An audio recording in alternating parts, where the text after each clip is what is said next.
Mystic vibration numerology మీ birth నెంబర్లో ఎంతో కొంత ఎనర్జీ ఖచ్చితంగా ఉంటుంది. అది ఫర్ ఎగ్జాంపుల్ హైయెస్ట్ ఎనర్జీ వచ్చి 70% అండి. 100కి ఇది 70% ఉంటుంది. బర్త్ నెంబర్ అందుకే ఇంపార్టెంట్ అని అంటాము. బర్త్ నెంబర్ బాగుంటే కనుక దీనిలో చాలా లెక్కలు ఉంటాయండి. ఊరికే ఈ నెంబర్ బాగుంటుందని చెప్పడం కాదు నా ఉద్దేశం. బర్త్ నెంబర్ కనుక బాగుంటే, అది ఇచ్చే పర్సంటేజ్ బాగుంటే, ఒక 70% మనకి ఇందులో లెక్కల్లో వచ్చేసింది అనుకోండి, మిగిలిన 30 మనం కష్టపడాలి. ఈ లెక్క ఎలా చూసుకోవాలి అంటే, ఒకవేళ 100కి 70 మార్కులు మీరు సాధించగలిగారు అంటే, మీరు 80 సాధించాలంటే ఎంత కష్టపడాలి, అదే 90 అంటే ఎంత కష్టపడాలి, అదే 95% అంటే ఎంత కష్టపడాలి. 70 మీకు ఇచ్చిందండి, మీ అదృష్టం. మీరు చేసుకున్నటువంటి మిస్టికల్గా మాట్లాడితే, ఇంకా చాలా చాలా చాలా మాట్లాడితే, మీ డేట్ ఆఫ్ బర్త్లో కేవలం మీ బర్త్ నెంబర్ అది ఇచ్చింది. ఒక్కొక్కసారి బర్త్ నెంబర్ ఇంత ఇవ్వదండి, ఇవ్వనప్పుడు మనం కష్టపడే శాతం కూడా ఎక్కువ ఉంటుంది. సో ఇది ఎక్కడి నుంచి మొదలవుతుంది? 20% దగ్గర నుంచి మొదలవుతుంది. 20% బలం అంటూ లేని వాళ్ళు ఎవ్వరూ లేరండి. 20 స్టార్టింగ్ పర్సెంట్ దాని మీద ఆధారపడి ఉంటుంది. మీ బర్త్ డేట్లో ఈ నెంబరు ఒక 20% ఇచ్చింది అనుకోండి, మిగిలినవన్నీ ఇవ్వాలి కదా, మిగిలిన 40 అక్కడ దెబ్బ పడుతూ ఉంటుంది మనకి. ఈ ఎనలైజేషన్లో కానీ ఏమైనా సరే లెక్కలన్నీ వేసుకుంటే, ఒక డేట్ ఆఫ్ బర్త్ని చూడంగానే ఫస్ట్ అంటే నాకు గుర్తు రావాల్సింది మీ దగ్గర ఎనర్జీ ఏమాత్రం ఉంది.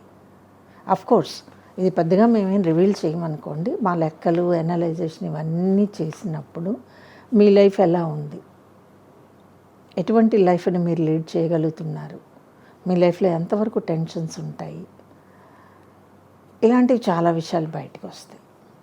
మరి అలా లెక్కల్లో వేసేసుకుంటే ఏ నెంబర్ బాగుంటుంది? నేను అదే అంటున్నాను. 1 నుంచి 31 వరకు కూడా ఎటువంటి బలాన్ని ఇస్తాయి అనేది మీ డేట్ ఆఫ్ బర్త్లో బర్త్ నెంబర్ మాత్రమే కాకుండా, బర్త్ నెంబర్ ఇచ్చే ఎనర్జీ ఎలాగూ ఉంటుంది, అది మాత్రమే కాకుండా మీరు పుట్టిన టైం చాలా చాలా కీ రోల్ ప్లే చేస్తుందండి. ఆ పుట్టిన టైం వాల్యూకి ఉన్నటువంటి ఎనర్జీ ఎక్కువ ఉంటే, మీ బర్త్ నెంబర్ 20 ఇచ్చింది అనుకోండి, అది 30% ఇచ్చేస్తుంది. ఇక్కడ 50% మీరు ఎనర్జీలోకి వచ్చినట్టే. సో ఆ టైం పవర్ఫుల్లా కాదా అనేది క్యాలిక్యులేషన్ చేసుకోవాలి. న్యూమరాలజీకి టైంతో ఏం సంబంధం అని చాలామంది అడుగుతున్నారు. Why not? అసలు ఇక్కడ మీ ఎనర్జీ లెక్కేసేదే మీ డేట్ ఆఫ్ బర్త్, అందులో ఉన్న మంత్, ఆ ఇయరు అందరికీ కామన్గా ఉండే నెంబర్లు అయినప్పటికీ ఇక్కడ time, how far it is powerful. ఈ 2 లెక్కలు వేసినప్పుడు మీకు ఎటువంటి బలం ఉంది, ఫ్యూచర్లో ఇది ఎంతవరకు పెరగగలదు, మీ ఏజ్ కూడా యాడ్ అవుతూ ఉంటుంది కదా, ఇవన్నీ లెక్కలు వేస్తాం. అలా వేసుకుంటే ఒక మనిషికి కనుక 65% దాటితే వాళ్ళ లైఫ్లో ఆల్మోస్ట్ అన్నీ ఉంటాయండి. అవసరానికి డబ్బులు ఉంటాయి, అవసరానికి మనుషులు ఉంటారు, ఎంతో కొంత పేరు ఉంటుంది, లైఫ్ అంటే సాటిస్ఫాక్షన్ ఉంటుంది, పెద్దగా ఇబ్బందులు ఏమి ఉండవు. వచ్చే ఇబ్బందులన్నీ మనం తెచ్చుకునేవే తప్ప. కొంతమందికి 75 నుంచి 85 మధ్యలో ఉంటారు. వీళ్ళు సూపర్ అనుకోవచ్చు, ఎక్సలెంట్ అనుకోవచ్చు.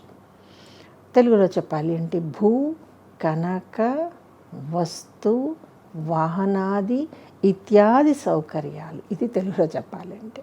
ఇది ఎవరికి అంటే 75 దాటేయాలండి.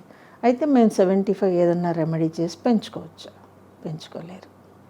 బికాస్ మీ టైంకి ఒక ఎనర్జీ ఉంది, మీ డేట్ ఆఫ్ బర్త్లో నెంబర్కి ఒక ఎనర్జీ ఉంది. దీన్ని బట్టి మనిషి కష్టపడతాడా, సుఖపడతాడా, సంపాదించేస్తాడా, పోగొట్టుకుంటాడా, తలకిందులైపోతాడా, ఆకాశానికి వెళ్ళగలడా, ఇవన్నీ ఇందులోనే వస్తాయి. కాకపోతే ఈ లెక్కలు ఇలా చిటుక్కుమని అలా కంప్యూటర్ చెప్పదండి.